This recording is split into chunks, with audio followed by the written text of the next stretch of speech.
जी नमस्कार। आज हम लोगों की दूसरी टॉपिक है, यह है मानव शरीर में रक्त और रक्त के कार्य। तो ये थोड़ा समझेंगे हम लोग कि मानव शरीर में रक्त और रक्त के क्या कार्य है, रक्त कितने प्रकार के होते हैं और इससे संबंधित प्रश्न कैसे कैसे आते हैं, थोड़ा वो जानने का प्रयास करेंगे हम लोग। सबसे पहले कि जब भ्रूण होता है माँ के गर्भ में, तो उसमें ब्लड का निर्माण लीवर में होता है। जो भ्रूण होता है माँ के गर्भ में, तो उस भ्रूण में ब्लड का फॉर्मेशन भ्रूण के लीवर से होता है।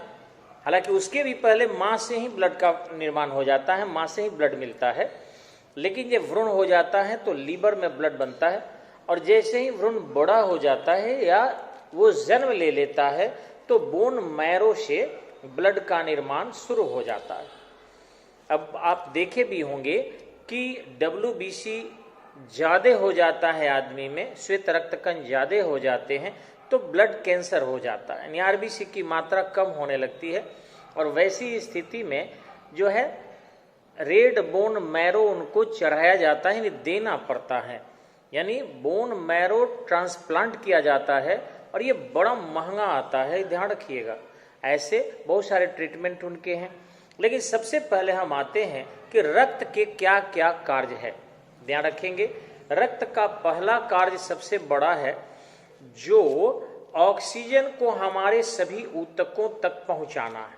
ऑक्सीजन को सभी ऊतकों तक पहुंचाना है, यानी शरीर के सभी भाग तक ऑक्सीजन को पहुंचाने का कार्य ये ब्लड करता है। दूसरा कार्य है कि जो छोटी आंत से, स्मॉल इंटेस्टाइन से जो हम जूस लेते हैं, खाद्य पदार्थों का पौष्टिक पदार्थ लेते हैं, वो ब्लड में मिला दिया जाता है और वह ब्लड पूरे शरीर में उन पौष्टिक पदार्थों को भेजता है। अब आप देखे होंगे कि हमें घाव पैर में होता है और टैबलेट हम मुंह में खाते हैं, तो कारण कि हमारे बॉडी में जाता है, पचता है और छोटी आंत उसे संसूचित करके उस मेडिसिन को और भेज देता है ब्लड में। और ब्लड जो है जहाँ जहाँ घाव होते हैं वहाँ वहाँ उसको ट्रीटमेंट करने का कार्य करता है, यानी वो दवा करता है, ब्लड के माध्यम से पहुँचता है। तो ब्लड ये दूसरा का। तीसरा काम है कि ब्लड शरीर के ताप को नियंत्रित भी करता है। ये कैसे? हम देखे होंगे कि जाड़े के दिन में हम लोग पूरे शरीर तो ढक लेते हैं, नाक नहीं ढकते हैं, आंख नहीं ढकते हैं, जबान नहीं ढकते हैं, तो इसको ठंडा क्यों नहीं लगता है? लगता है, लेकिन यहाँ के ठंडे ब्लड को वो ब्लड लेकर चला जाता है, गर्म कर लेता है जो हमारा ढका हुआ पार्ट होता है, और इस ढंग से वहां से गर्म ब्लड को भेज देता है। तो इस प्रकार हमारे चेहरे अगर कम भी ढके गए हैं, नहीं भी ढके गए हैं, तो वैसी स्थिति में टेम्परेचर को वो कांस्टेंट बनाए रखने का प्रयास करता है। इस ढंग से हमारे शरीर के ताप को नियत करता है।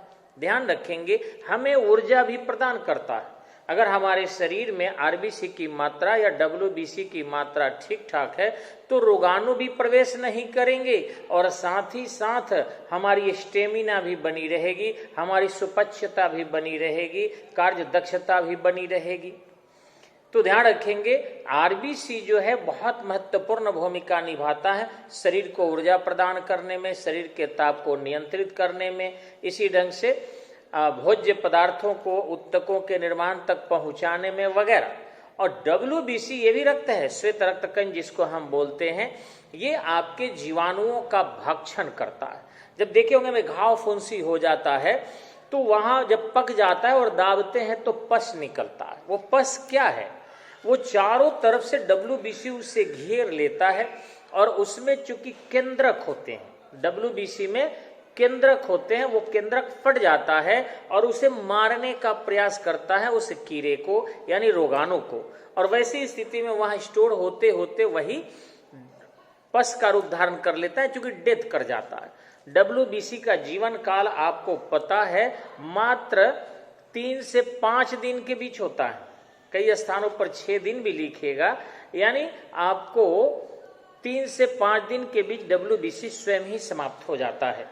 लेकिन वही RBC का जीवन काल 120 दिन का होता है। और ध्यान रखिएगा, RBC भी 120 दिन में पूरी तरह डेथ नहीं करता, बल्कि जैसे दूध फट जाए तो छेना अलग हो जाता है और पानी अलग हो जाता है, वैसे ही उसमें के हेमेटाइट स्प्लीन में चले जाते हैं, जिसको रक्त का कब्रगाह कहते हैं, और फिर उसका पानी अलग हो जाता है। लेकिन फिर जब हम साइनोकोबालमिन लेते हैं यानी बी कम्प्लेक्स खाते हैं, तो वही रक्त बिंबाणु यानी हेमोग्लोबिन उससे जाकर मिल जाता है और इस प्रकार कोबाल्ट बोन मैरो में ले जाकर उसे रेड बोन मैरो में और आरबीसी का निर्माण कर लेता है। जब आरबीसी की मात्रा कम हो जाती है तो हमें देखते होंगे पालक खाकर, हरी सब्जियां खाकर या आयरन कंटेंट्स के पदार्थ को ग्रहण करके और फिर आरबीसी का निर्माण करना पड़ता है। कई बार तो आरबीसी बहुत कम हो जाता है, तो वैसी स्थिति में हमें अलग से हेमेटाइट ग्रुप के मेडिसिन लेने पड़ते हैं, यानी आयरन की गोली कहते हैं। गर्भवती माँ वगैरह को ये दिया जाता है, चिकित्सक परामर्श देते हैं। और यदि उससे भी ब्लड कम हो जाती है तो देखते होंगे दूसरे से रक्त लेकर और चढ़ाना पड़ता है, नसों में डालने पड़ते हैं, जिससे हमारे शरीर की कार्य दक्षता बनी रहे और व्यक्ति की अकस्मात रक्त के बिना डेथ न हो। लेकिन ध्यान रखेंगे हमारे लाल रक्त कण की शरीर में बहुत ज्यादा आवश्यकता है। अब लाल रक्त कण 1 घन मीटर, ध्यान रखिएगा 1 घन मिलीमीटर मात्र इतना में, यानी 1 घन और मिलीमीटर इतना होता है। मिलीमीटर में लंबाई, चौड़ाई और मोटाई तीनों हो गया तो घन हो गया। 1 घन मिलीमीटर में 50 लाख के लगभग रक्त बिंबाणु होते हैं। लाल रक्त बिंबाणु 50 लाख होते हैं 1 क्यूबिक मिलीमीटर में, 1 क्यूबिक मिलीमीटर। ठीक इसी ढंग से श्वेत रक्त बिंबाणु मात्र 8000 होते हैं। श्वेत रक्त बिंबाणुओं का कोई निश्चित आकार नहीं होता, वो किसी भी आकृति में घनाकार हो सकते हैं, वृत्ताकार हो सकते हैं, आयताकार हो सकते हैं, गोलाकार हो सकते हैं, कोई भी रूप धारण कर लेते हैं, क्योंकि उनका उद्देश्य है शरीर में प्रवेश करने वाले रोगाणुओं का अंत करना। अब ध्यान देंगे कि रक्त बिंबाणु जिसको प्लेटलेट्स कहते हैं, इसी में आपको थ्रोम्बोसाइट्स पाया जाता है जो रक्त को जमाने का कार्य करता है, थ्रोम्बलिन कहते हैं। अब ये थ्रोम्बलिन में एंटी थ्रोम्बलिन जिसको हिपेरिन कहते हैं ये भी पाया जाता है। अगर हमारे ब्लड में एंटी थ्रोम्बलिन नहीं हो तो शरीर के अंदर ही ब्लड क्लॉट कर जाए यानी जम जाए, जिसे हम विटामिन के कहते हैं। देखे होंगे आप मच्छर वगैरह काटते हैं, जोंक वगैरह काटता है या रक्त चूसने वाला कोई भी जीव अगर पकड़ लेता है तो वही हिपेरिन को मानव शरीर में या जीव जंतुओं में डाल देता है। अब वो डाल देने से ब्लड क्लॉटिंग नहीं होता और बाधित रूप से ब्लड निकलते रहते हैं। और हमें भी जब ब्लड हम लोग डोनेट करते हैं तो देखे होंगे चिकित्सक थोड़ी सी एक दवा लेते हैं, वो हमारी नसों में धीरे से डाल देते हैं, वह हिपेरिन होता है।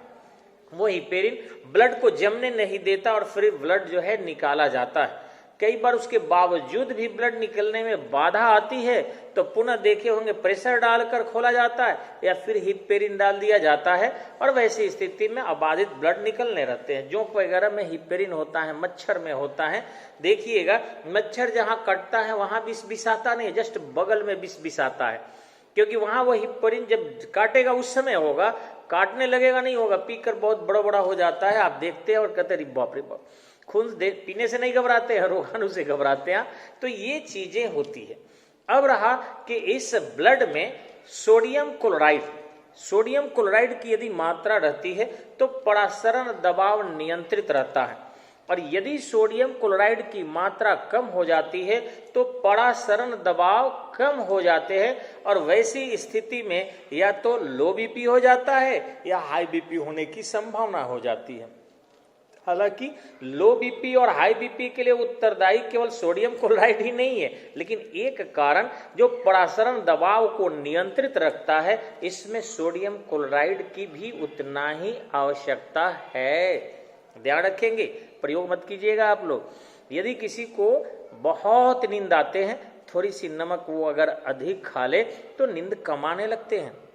और ध्यान रखिएगा किसी को यदि ज्यादा नींद नहीं आ रहा है और नमक की मात्रा थोड़ी कम कर दे तो नींद फिर उसे पूरा आने लगता है। ये सिंपल है, बाकी सब चिकित्सक लोग अपना जानता है। अब रहा आपको हेमोग्लोबिन जो है, ये इसमें दो पदार्थ होते हैं। एक होता है आपका हेमेटाइट यानी लोहा, और दूसरा होता है आपका ग्लोबिन यानी प्रोटीन।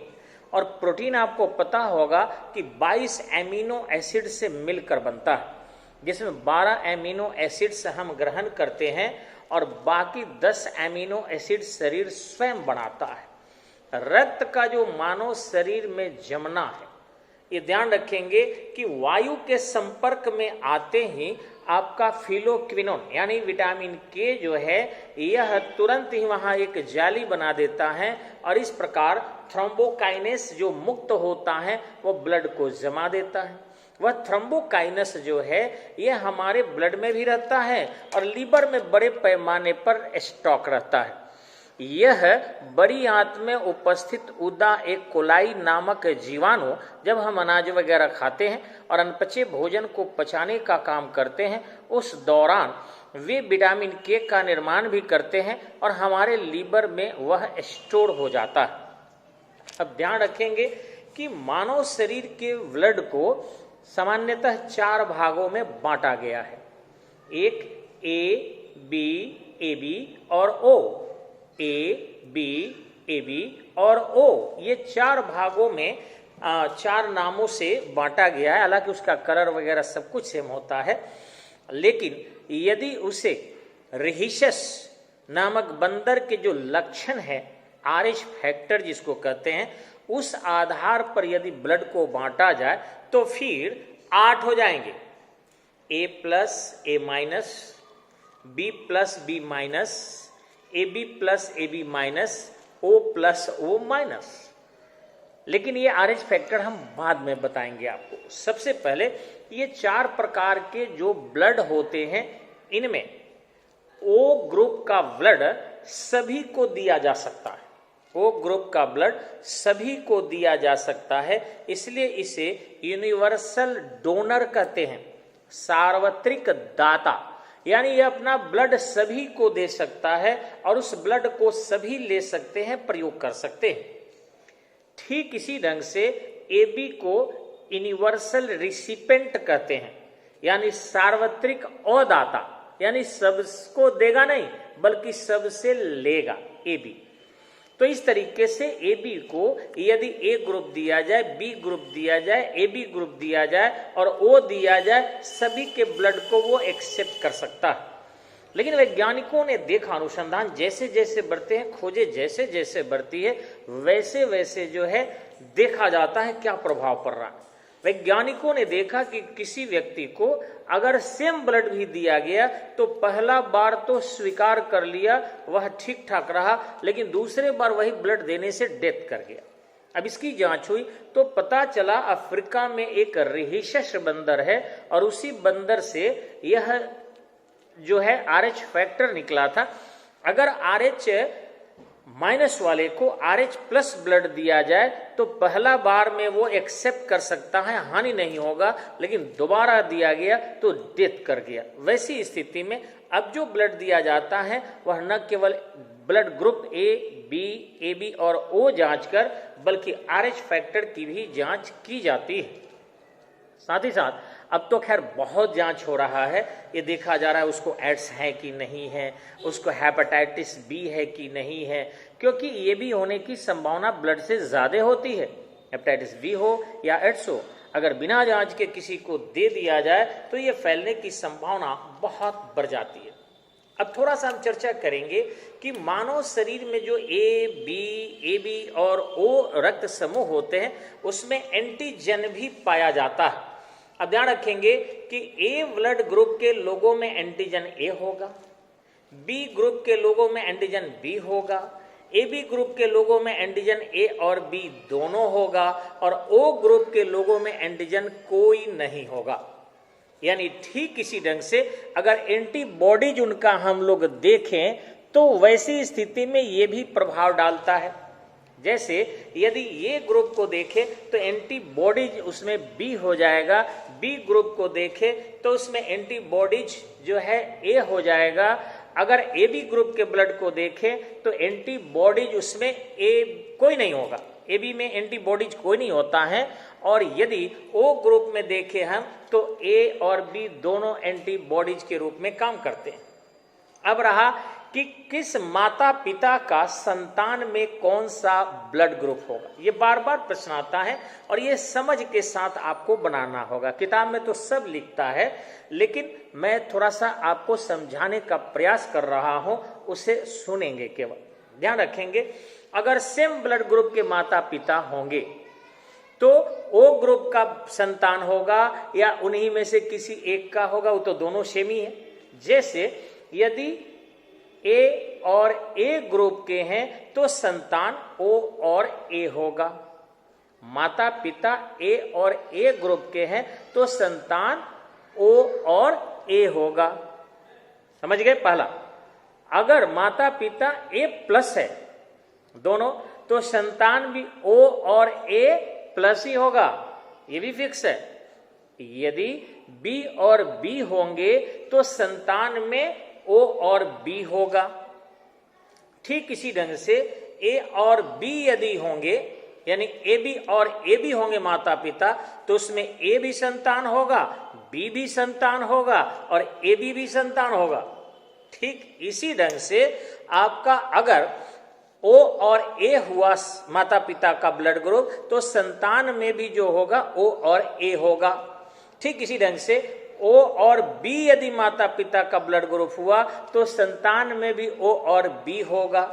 ठीक इसी ढंग से यदि ए और ए बी हुआ तो उसमें आपको ए भी बनेगा, बी भी बनेगा, ए भी बनेगा।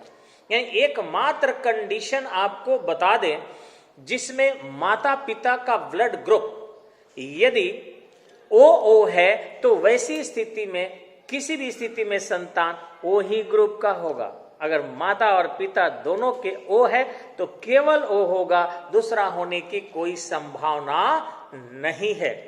ध्यान रखेंगे।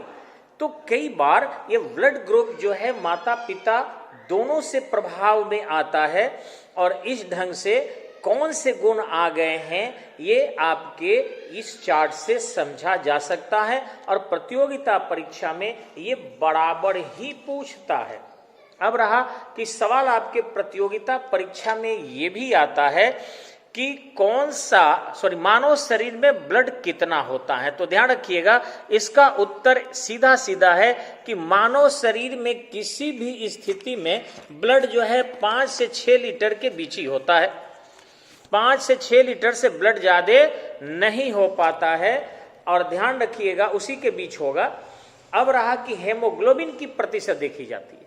व्यक्ति में हो सकता है कि ब्लड जो है वो पूरा हो लेकिन हेमोग्लोबिन की मात्रा उसमें कम हो। तो ऐसा माना जाता है कि महिलाओं में यदि 14 से 16% के बीच अगर हेमोग्लोबिन है तो बहुत अच्छी स्थिति में महिला है।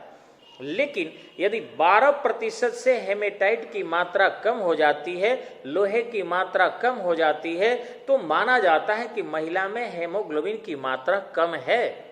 ठीक इसी ढंग से पुरुष में 14 से 18% तक हेमोग्लोबिन की मात्रा सही माना गया है। लेकिन यदि इससे इनकी मात्रा कम हो जाती है तो माना जाता है, यानी 14 से कम हो जाती है तो माना जाता है कि वे रक्तहीनता के यानी एनीमिया के शिकार हो चुके हैं और उन्हें हेमोग्लोबिन से संबंधित पदार्थ खाने की इजाजत ज्यादा दी जाती है।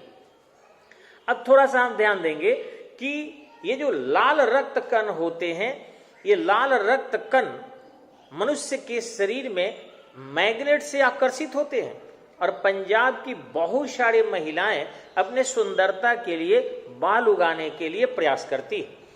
वो अपने बालों पर या फिर अपने हाथों में ऐसे उनके एक मैग्नेट आते हैं। मोबाइल थोड़ा खिसक रहा है, किताब से आ रहे हैं और इसीलिए थोड़ा सा आपको लग रहा है कि इधर उधर हो रहा है, लेकिन नहीं, फिर हाथ से पकड़ लिए कि वो खस के नहीं, तो ऐसे बताने में दिक्कत आ रही है, उंगली से पकड़े हुए हैं। तो इस ढंग से वो ऐसे करके या मैग्नेट की टोपी लगाकर जो है और फिर अपने ब्लड को ज्यादा सर्कुलेट करना चाहती है। लेकिन यदि लंबे समय तक ऐसे ब्लड सर्कुलेटरी सिस्टम को रखा जाए तो निश्चित ही उस अंग में कैंसर होने की संभावना बढ़ जाती है। अब रहा कि ब्लड को प्यूरिफायर करने का काम कौन करता है। समय कम इसलिए जल्दी से बता दे। ये किडनी करता है। ब्लड में जितने भी अवशिष्ट पदार्थ होते हैं उनको छान कर और वो मूत्राशय में भेज देता है और जहां से हम मूत्र के माध्यम से उसका परित्याग कर देते हैं। आपको शायद पता होगा कि एक स्वस्थ मनुष्य में 100 लीटर के आसपास मूत्र का निर्माण होता है, लेकिन 1 से 1.5 लीटर यह मूत्र का परित्याग कर पाते हैं। तो इस ढंग से हमारे ब्लड के प्यूरिफिकेशन करने का मुख्य कार्य जो है ये किडनी करता है और दोनों किडनी में से कोई एक किडनी फंक्शन में रहता है। फिर आते हैं हम लोग कल दूसरे टॉपिक की ओर। धन्यवाद, नमस्कार। और आप YouTube पर इसे ज्यादा से ज्यादा शेयर कीजिए, ज्यादा से ज्यादा सब्सक्राइब कीजिए, ज्यादा से ज्यादा शेयर कीजिए, क्योंकि अभी हम तो वीडियो बनाकर डाल रहे हैं, लेकिन यदि 1000 सब्सक्राइबर पहुंच गए बंधु, निवेदन है मेरा कि आप दोस्तों से कर तो लाइव चलेगा और बिल्कुल फ्री में चलेगा, किसी को कोई खर्च इसके लिए नहीं लगेगा और बेहतरीन नॉलेज, बेहतरीन ज्ञान दिया जाएगा। और घर बैठे आप इस लॉकडाउन क्या उसके बाद में भी आने जाने में किसी को कष्ट हो तो आप YouTube से लाइव पढ़कर सुनिश्चित सफलता प्राप्त कर सकते हैं। इतने बेहतरीन तरीके से मैं उम्मीद करता हूं आपको शायद कोई नहीं बताएगा। आप आगे देखते जाइए कितना बेहतरीन से बेहतरीन ऑब्जेक्टिव्स भी आपको कराए जाएंगे। पहले थीम को समझ लीजिए। नमस्कार, धन्यवाद।